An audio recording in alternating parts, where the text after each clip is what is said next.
بابا اول یعنی چی؟ اول یه اصطلاحی بود زرگرای قدیم میگفتن به این معنی که جنسی که نامرغوب بود و نمیخواستن اشخاص دیگری که تو مغازه بودن بدونن، بین حالا خود اون گوینده و شنونده که اونم دکوندار بود، زرگر بود، میخواستن رمز به هم بگن، گفتن اواله. گبری یعنی چی؟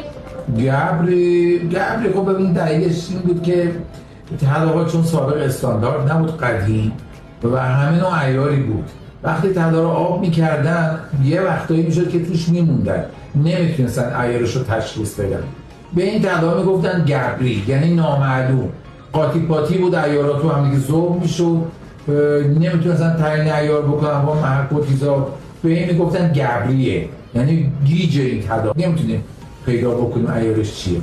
دودش بره هوا یعنی چی؟ دودش بره هوا اون دیگه خیلی جالبه. بنابراین دکوندارا که یه طلایی رو معاوضه میکردن با مشتری، به این معنی که مشتری میومد طلاشو میفروخت، یه طلایی از دکوندار میخرید میرن، طلا رو نگه میداشتن یه چند روزی که چنانچه اگر مشتری پشیمون شد و اومد جنس رو مرجوع بکنه پس بده، طلاش آماده باشه.